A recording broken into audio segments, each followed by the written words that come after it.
The 1960s didn't just give America a cultural revolution, it created the horsepower addiction that changed automotive history forever.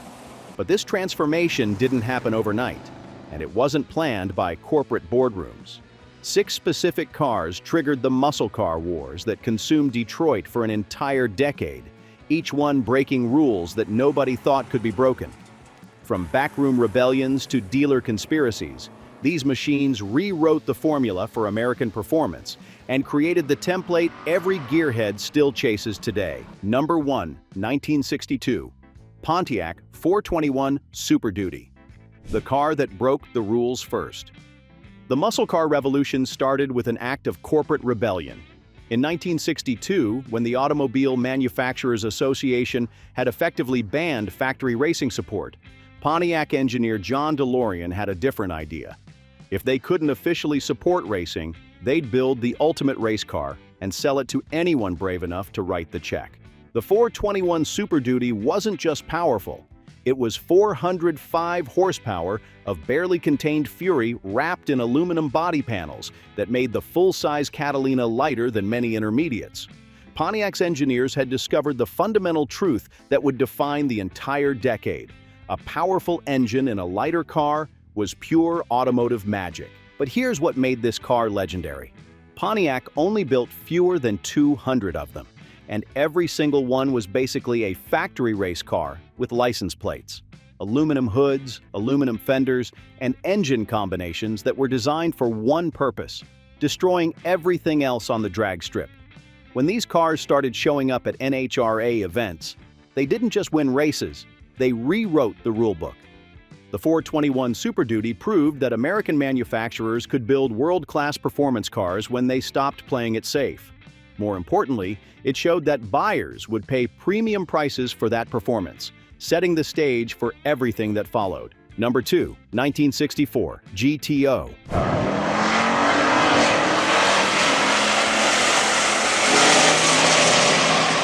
The car that created the muscle car market. If the Super Duty broke the rules, the GTO rewrote them completely. In 1964, General Motors had a strict corporate policy: no engines over 330 cubic inches in intermediate cars. But Pontiac's engineers, led by the same John DeLorean who'd masterminded the Super Duty, had a plan to circumvent that restriction. Instead of asking permission, they created the GTO as an option package for the mid-size Tempest.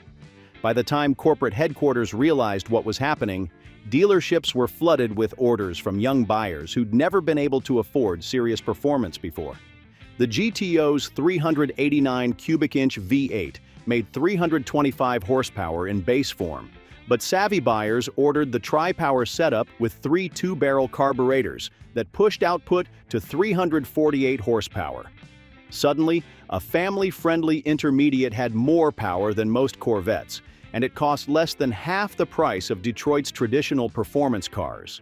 But the real genius was the marketing. Pontiac positioned the GTO not as a racing machine, but as a lifestyle statement for the emerging youth market. This wasn't just transportation, it was rebellion with a warranty. Sales exploded from a projected 5,000 units to over 32,000 in the first year alone. The GTO didn't just start the muscle car wars, it created an entirely new market segment that every manufacturer would scramble to enter. More importantly, it proved that performance could be profitable when it was packaged correctly. Number 3, 1966, Street Hemi, the engine NASCAR tried to ban. By 1966, the muscle car wars had attracted the attention of NASCAR, and Chrysler's racing Hemi engine was making the competition look foolish. The hemispherical combustion chamber design was so effective that NASCAR officials issued an ultimatum: make it available to the public or don't race it at all. Chrysler called their bluff and created the Street Hemi, a 426 cubic inch monster that made 425 horsepower and could be ordered in any Dodge or Plymouth Intermediate by anyone with $800 extra and nerves of steel. What NASCAR hadn't anticipated was that Chrysler would build a street version that was actually more powerful than many of the race engines. The Street Hemi wasn't just fast, it was intimidating.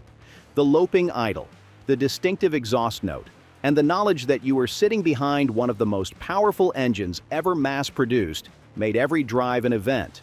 Quarter-mile times in the low 13 seconds were routine, and with minor modifications, these engines could run with purpose-built race cars. But the Hemi's real impact was psychological. Other manufacturers realized that the performance bar had been raised to levels they'd never imagined. Suddenly, 400 horsepower wasn't impressive anymore. It was the entry fee for serious competition. The Street Hemi forced everyone else to respond with increasingly radical engines, pushing the entire industry toward the horsepower peak that would define the late 1960s. It wasn't just a great engine. It was the engine that made every other manufacturer realize they needed to get serious about performance. Number 4. 1967. Camaro SS 396. Chevy's declaration of war. When Chevrolet finally entered the pony car market in 1967, they didn't just want to compete with Ford's Mustang, they wanted to dominate it. The Camaro SS with the L78 396 big block was Chevy's declaration that the performance wars were about to get serious. The L78 396 made 375 horsepower, but that was just the beginning of the story. Unlike Ford's small block approach, Chevrolet went straight to big block power, in a platform that was lighter and better balanced than anything they'd built before.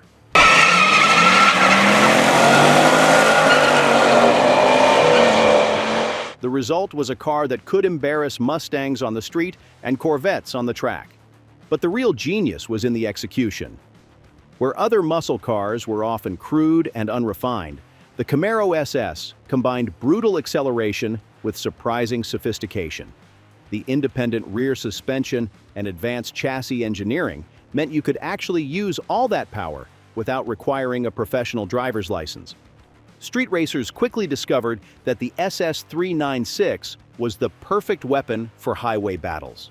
The combination of big block torque and superior handling made it nearly unbeatable in the roll-on acceleration contests that defined street racing culture in the late 1960s. More importantly, the Camaro SS proved that muscle cars didn't have to choose between performance and refinement.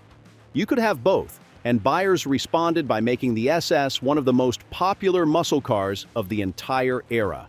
Number 5. 1968. Roadrunner 383. Muscle cars for the masses.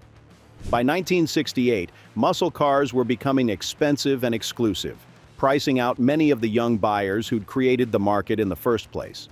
Plymouth's solution was brilliant in its simplicity. Strip away everything that wasn't essential for performance and create the ultimate everyman muscle car. The Roadrunner started with Plymouth's intermediate B-body platform, added a 383 cubic inch big block, making 335 horsepower, and deleted every luxury option that didn't contribute to straight-line speed. No power steering, no air conditioning, no fancy interior trim. Just honest performance at a price that blue-collar workers could actually afford. The base Roadrunner cost $2,896, making it one of the cheapest ways to buy big block performance from any manufacturer. But Plymouth's marketing genius was partnering with Warner Brothers to use the Roadrunner cartoon character, creating an image that was both playful and serious about performance.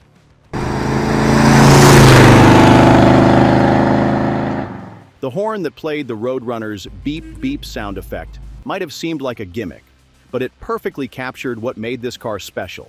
It didn't take itself too seriously, but it was absolutely serious about going fast. Quarter-mile times in the mid-14s were respectable, and the optional 446 pack could push those numbers well into the teens. The Roadrunner proved that muscle cars didn't need to be expensive to be effective. More importantly, it kept the performance market accessible to young buyers who would become lifelong enthusiasts, ensuring the survival of car culture for future generations. Number 6. 1969. COPO 427 Camaro, the dealer conspiracy that built Chevy's fastest car. By 1969, General Motors had strict internal policies limiting big block engines to full-size cars and Corvettes. Intermediates and pony cars were supposed to stay under 400 cubic inches to avoid insurance problems and regulatory attention. But a few enterprising dealers had discovered a loophole that would create the most legendary muscle car of the entire decade. The central office production order system was designed to allow special equipment installations for fleet buyers and unusual customer requests. Performance dealers like Don Yenko, Fred Gibb, and Joel Rosen realized they could use COPO orders to backdoor Chevrolet's most powerful engines into their lightest cars. COPO 9561 meant a solid lifter L78 427, making 425 horsepower in a Camaro that weighed 500 pounds less than a Corvette. The performance was devastating.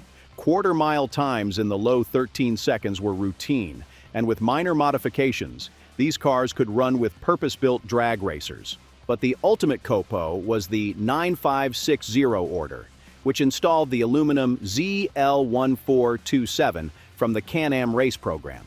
Only 69 were built, and each one cost more than a Corvette, but they represented the absolute pinnacle of what was possible when racing technology met streetcar engineering.